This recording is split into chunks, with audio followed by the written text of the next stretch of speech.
Great honor of writing a book together with my wife and my father-in-law. I had a great exciting time for about a year. It took us to write this book, waking up every morning early, researching it. The title of the book is The Rarest Blue. And as we were doing our research,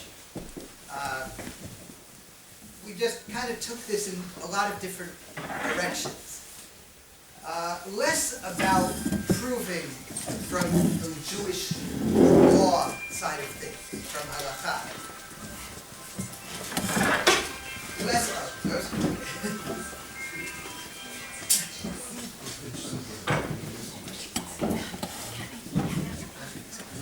So in any event, the book goes in all kinds of different directions. It goes at kinds of, obviously tells the story historically, what Tekhelet was, and I'll talk a little bit about that. And it talks about things that I probably won't get to. The marine biology behind why the snail produces dye, the chemistry of how the dye is actually done, and all the different parts of the process, and some of these things we'll talk on, but it goes into a little deeper detail. And even the question, an interesting question that you probably haven't asked yourself, why is blue so absent from the world? Think about that for a second, because I think the world is filled with blue. Not here in London, not a lot of blue, but everywhere else in the world, there's a lot of blue, the sky, the sea. But if you take away the sky and the sea, there's almost no blue in the world. And that's an interesting question that you can wonder about from a physics standpoint. What is it about the color blue, about the wavelengths that create blue, the physical processes that create blue? So all of these things are, going in all these different directions when you're talking about Tekhelet, you're talking about blue. And I get the question, in fact, there was a review of our book that said, lovely book, really enjoyed it, but why would somebody write a book like this? Right? Why would somebody write a book where, if you're a religious Jew, you want to know what are the laws of Tekhelet, and if you're not a religious Jew, then what do you care about Tekhelet? And so, hopefully, there are a lot of non-religious Jews, or even non-Jews, who have been reading the book and they're interested in it because it's an interesting story. But besides for that, I just want to answer that person, and I'll give you, and that would be the introduction as to why and what, there's so many different things and why you want to go on all these different things. And the answer to that person, I think, is an interesting Gemara in Menachos. Around 40, 41, 42, Parakat Tekhelet, the chapter on Tekhelet. Almost everything about Tekhelet is in that chapter. Here and there in the Gemara, there are other places that talk about it, but essentially most of what we know about Tekhelet is in Parakat Tekhelet and Menachos. And there you have a discussion between Abaye, who lives in Babylonia, right, far away from the source of the Tekhelet and the Tekhelet dyeing industry. And Abaye, who is by now a very, very old man, meets the younger Shmuel Bar Yehuda, who comes from Israel to Babylonia. And the first thing Abaye says to Shmuel Bar Yehuda, this Tekhelet that you guys have in Israel, how do you do it? Tell me about it. And Shmuel Bar Yehuda goes on to talk about how he does it, dyeing, and you see some of those things. But I always wondered, what exactly is Abaye asking? Now, Abaye is one of the greatest sages in the Talmud, right? He's not asking about the laws of Tekhelet. Abaye knows the laws of Tekhelet better than Shmuel Bar Yehuda would, right? He's just curious. He wants to know, tell me about Tekhelet. I want to know about Tekhelet because it's in the Torah, because God gave it to us, because it's such an important part of the Torah. Tekhelet is mentioned over 50 times throughout the Tanakh, associated with many, many different things. Of course, the temple and the commandment to wear the tzitzit and the prayer shawls and the talitot, but also in a lot of different contexts. And Abaye just wants to know, tell me whatever you can about Tekhelet. And so to a certain extent, a lot of what we do and a lot of the book, it's just a belated answer to Abaye. Abaye, you wanted to know about Tekhelet? Here's a whole book about Tekhelet. And I hope that wherever he is, he's looking down and saying, oh, that would be it. That's a good one. Anyway, Tekhelet is very, very, very old. It actually, the word Tekhelet predates the written Torah. I have here, yes I do. This is a copy of a cuneiform tablet that you can still find in the British Museum today. I'm not sure if this is the copy or the real thing. Somehow or another we got this, but anyway, I'll pass it around. Anybody who can read cuneiform, welcome to see what it is.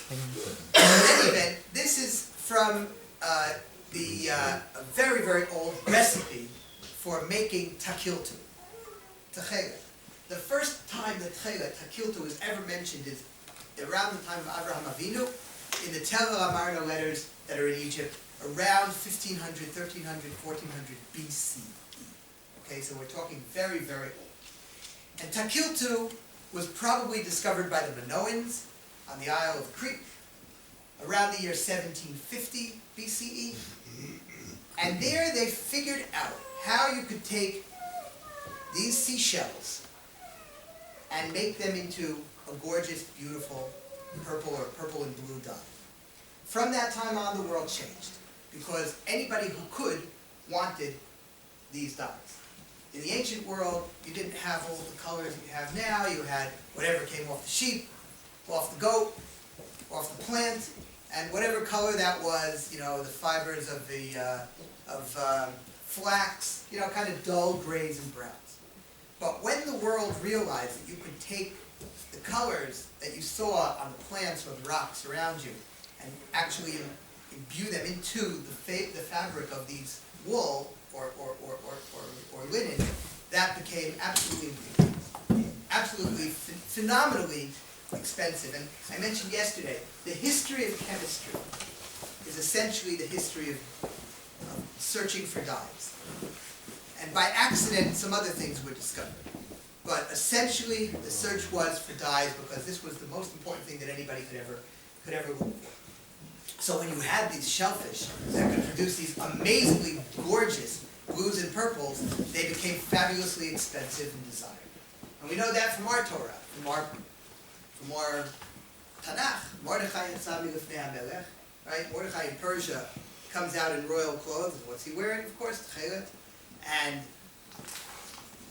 we know that Tyre was Tsur, the Tyrians, were very, very involved in Tekhelet. Hiram, who was the king of Tyre, was Shlomo HaMelech, Solomon's best friend, and he asked him to help him with the Tekhelet and the Argaman, the blues and the purples of the Beit HaMikdash.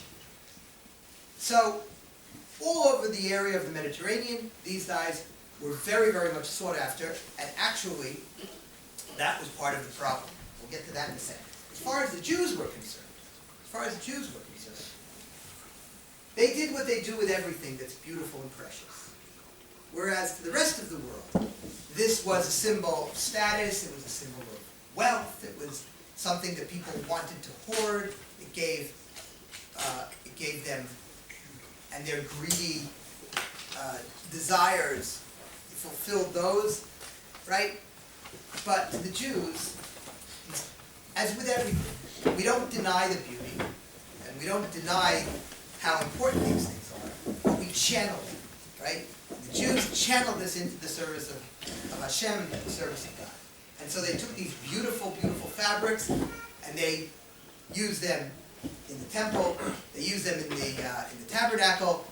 Tekhelet and Argaman are all over the portable Mikdash. They drape the walls of the Mikdash, they cover the Mikdash, they cover the temple, they cover the Mishkan. They are the clothes of the high priest, the Kohen Gadol, who wore the extra 4 garments that were Tekhelet and Argaman, but primarily Tekhelet, and this is interesting. And then the Kohen, the regular Kohen, wears one little belt of Tekhelet, right? And the Kohen, the simple Kohen, the most simple Kohen, every single Jew, would wear his big day kehuna, his priestly garment, which was one string of Tekhelet. And so you would look at the Tekhelet, and it would remind you that this is your priestly garb. And in fact, the Jews are, right? Mamlechet Kohanim v'Goy Kadosh. We're all priests. Just like the high priest has his duties that he has to do, and there are a lot of them. He wears a lot of Tekhelet, and the regular priest has a belt of Tekhelet, and he's got a lot of duties also, not as much as the Kohen Gadol, a little bit less, and he has a little bit less Tekhelet. But even the everyday priest, the Jew, he has also duties that he has to do in the service of God, and he also wears Tekhelet, not as much as the Kohen Gadol, and certainly, and not as much as the regular Kohen, but he also wears this. And it's like a uniform. When you look at a uniform, you know what exactly it is that the person is meant to be doing. And when you would look at this beautiful, gorgeous color, it would remind you, every Jew, what it was that they had to do, which is all the mitzvot, and that's what it means. When we demo though, you'll look at the blue string, and you'll remember that it should remind you to do all these mitzvot. Just one little thing though. The rest of the world, and there were blues and purples, arranged, that can come out of these snails, we'll talk about that. But the rest of the world prized purple mostly. What we would call in ancient times argamad. The Jews felt that the blue was more important. The Tekhelet was more important than the purple. And why is that? That's really, I think, up to conjecture, but I think it has very much to do with the color of the sky and all of the things that we can learn out of the connection between the color of Tekhelet and the color of the sea and the color of the sky. And that is incredibly important, because that color is going to be the key to everything that happened over the last 100 years. Okay. Why is Tekhelet lost? What happened to Tekhelet? Tekhelet, Shkula, Keneged Kol mitzvot sheb'Torah, the Gemara says, Tekhelet is one of the most important mitzvot in the Torah. All of the other mitzvot in the Torah, all the other commandments are equal. On this side, Tekhelet, on this side, they're equal, right? So how could it possibly be imagined that etrog was lost, or matzah was lost, or tefillin was lost? You can't even imagine such a thing. You can't even imagine a situation that could come about where such an important mitzvah that was kept by all the people of Israel could have been lost. So what happened? How could this have happened? And I think that the answer is really in the fact that it is and was so incredibly important. Tekhelet, argamad, were worth up to 20 times their weight in gold at one point, right? The murex snail that we'll talk about was minted on coins from Greece and Rome and Tyre. It was such an important thing. It was really,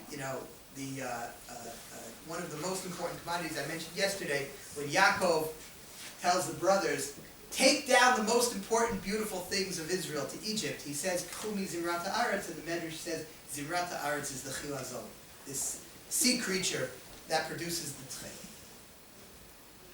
So in the Persian period, the kings, Cyrus wears purple and blue. We know that from the Megillah, from Mordechai.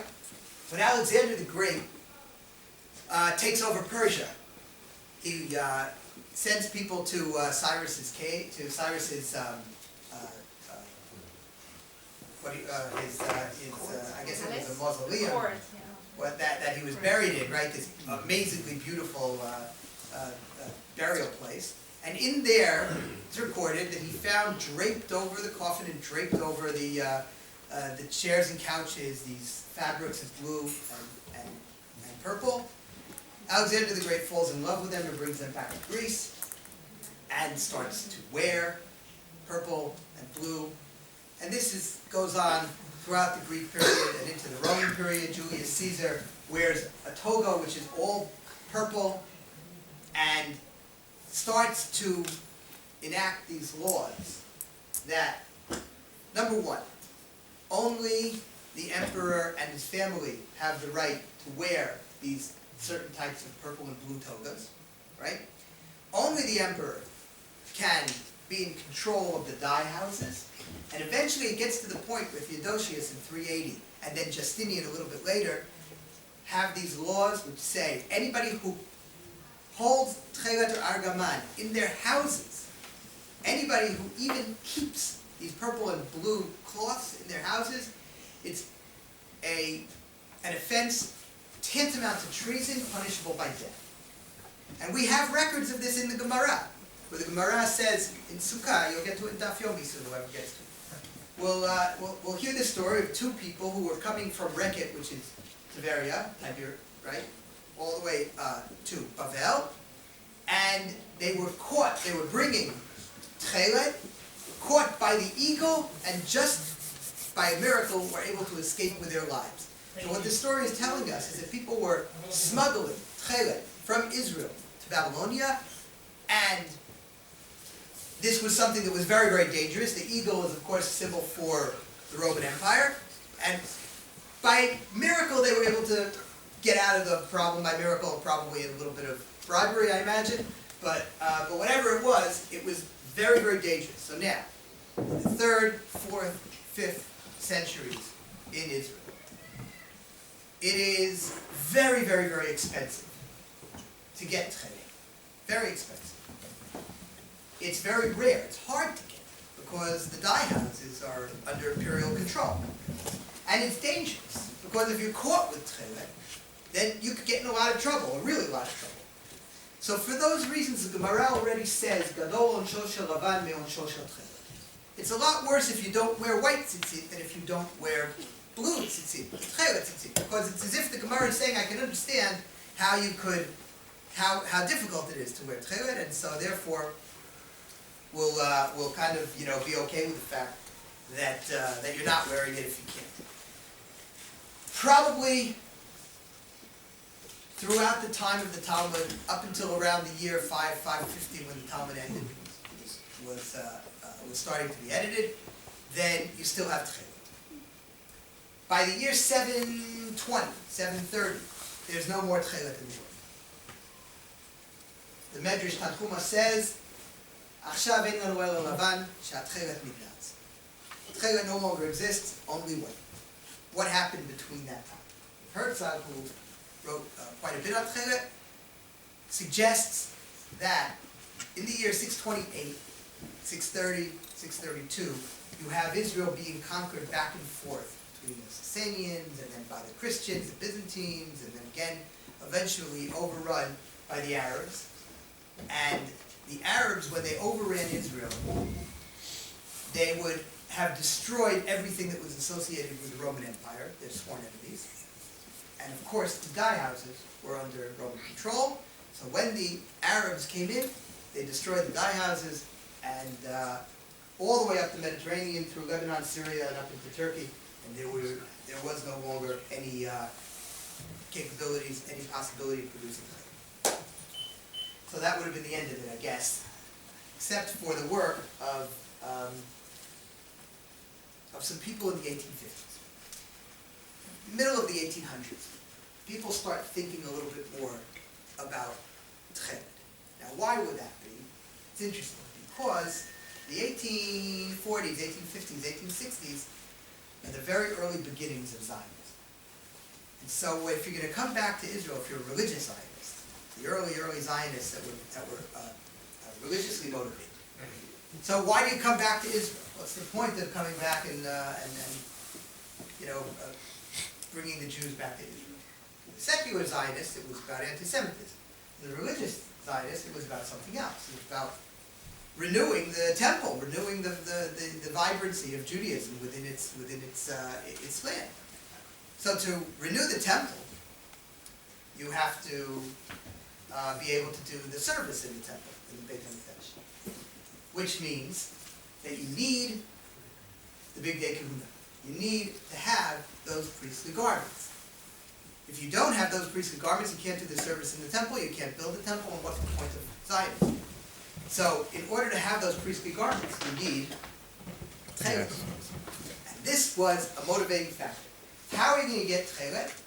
So, there were some people that had interesting ideas. It's Tiferet Yisrael writes about this in the 1850s, 1860s, and he writes, you know what, you don't really need anything other than a dye which is the color of the sky and very, very fast, color fast, enduring, that doesn't fade. If you had that, then you would be able to use Tekhelet. In other words, he pushed the problem into the laboratories. Go, you chemists, and find me a good strong dye, and then we'll be able to have Tekhelet. At least, theoretically, he was able to solve the problem. He didn't have that dye, but he felt that you could make that dye, could get that dye.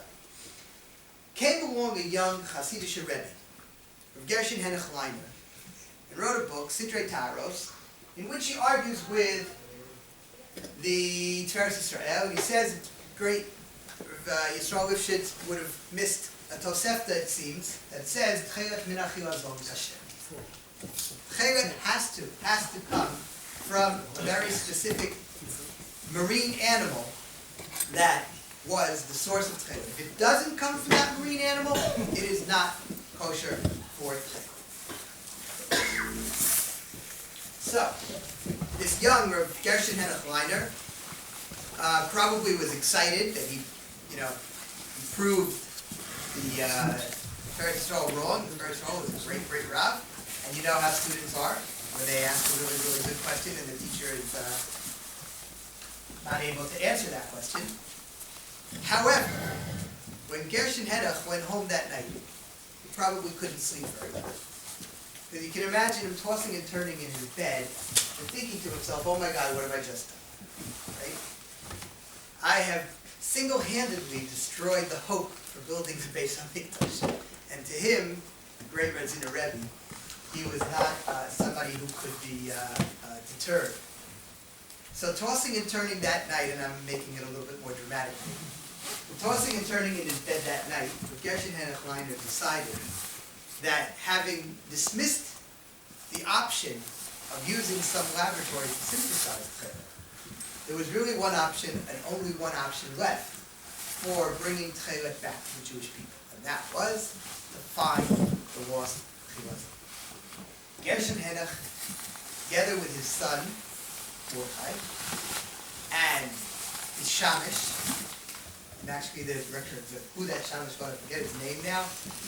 Anyway, the three of them picked themselves up and went across Europe from Poland, Brazil, all the way to Naples, Italy. And there the Rebbe and his young son and his Shamish sat for a year in the newly opened aquarium in Naples, looking at all of the different options for what could possibly be the Chilazon. Which candidate could it be? And they went through essentially what they believed is that all of the creatures in the Mediterranean were in this aquarium, this huge aquarium. You have to see the way the Radziner Rebbe describes it, with its walls of glass, behind which all of the sea creatures freely go about their beautiful business. It's very, very lovely. It was the first aquarium ever opened to the public. Anyway, the Radziner Rebbe found what he considered to be a chilazon. It was a cuttlefish, beautiful little, cute little fish. And it's got these tentacles, and it goes around along the bottom of the sea, and it sucks up its prey. It's a very cute little fish. And it can change color. It's really an amazing, amazing fish. And when it's in trouble, it spritzes out this brown ink. And it's actually known as der Tintefisch, the ink fish, right? It's like an octopus. And the Rebbe had one little problem, which was how do you turn this brown ink into blue? Not a problem for a man as great as Rav Gershon Henoch. And he was able to work with chemists and figure out how to do that. He went back 1889, 1890, sets up on Chanukah a factory to produce Tekhelet strings. Within a year or so, you have 10 to 15,000 people in Europe wearing the Radzin Tekhelets. And this was one of the biggest arguments that ripped apart families in Europe at that time.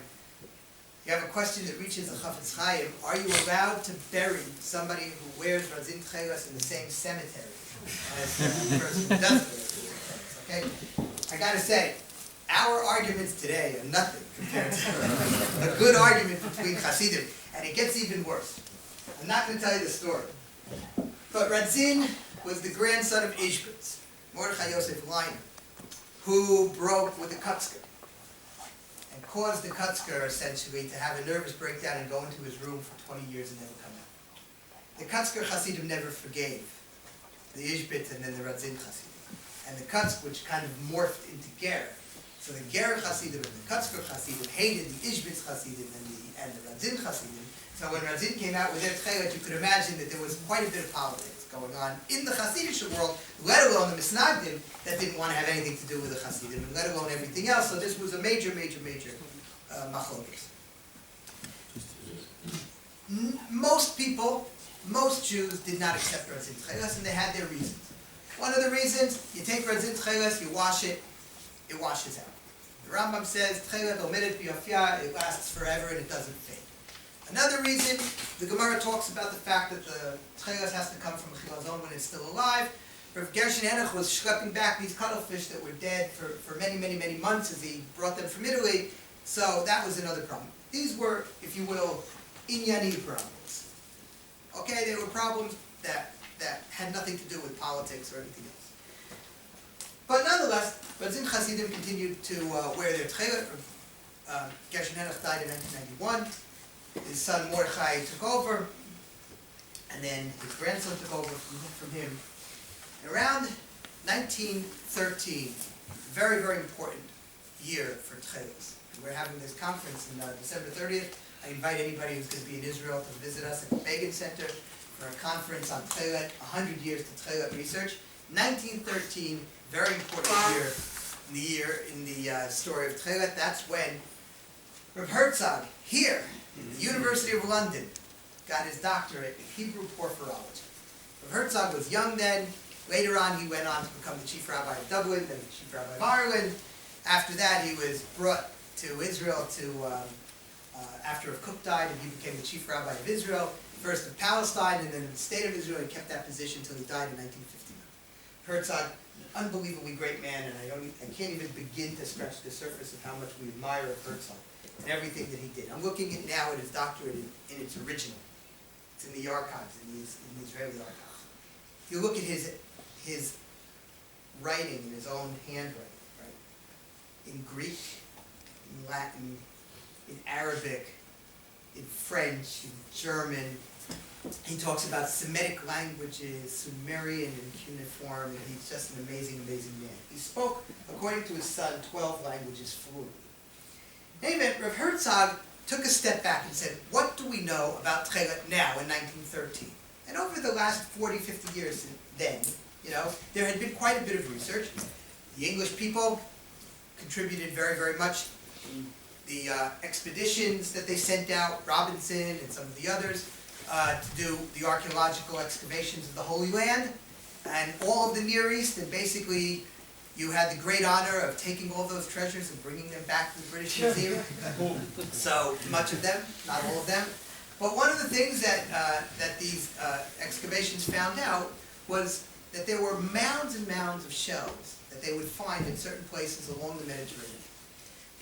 And what was found out by them, and also by some French zoologists and others, was that you had 3 species of snail in the Mediterranean that produced dyes. 2 of them, Murex brendaris and Theis hemistoma, these 2 produced a reddish-purple dye. And the Murex trunculus produces a purple-blue dye. So as far as the world was concerned, the riddle of ancient Tekhelet and Argaman had been solved. And again, you found these mounds, crushed shells, where you'd find often 2 mounds. One mound of hemistoma and brendaris, and another mound of trunculus. So it was clear that the ancients knew the difference, how to distinguish between the different shades. And as far as the world was concerned, historians, scientists, archaeologists, chemists, this would give you Argaman, a reddish-purple dye, and a blue-purple dye of Tekhelet. And Rav Herzog knew all of this. By the way, I left the Radziner, and it's really, really a fascinating story. Rav Herzog actually got some strings of Radzin Tekhelet and sent them for analysis in 3 different laboratories. The Gobelin laboratory in France, Paul Friedlander, who was a very important chemist in Germany, looked at them, and there was I think the national laboratories here in England looked at them, and they came to very interesting conclusions. I'll leave that for anybody who wants. You can read it up in other places in our book, the whole story. But very importantly, Rav Herzog felt that it was absolutely impossible to claim that the Radzin Tekhelet was authentic Tekhelet that was used in the times of the Gemara.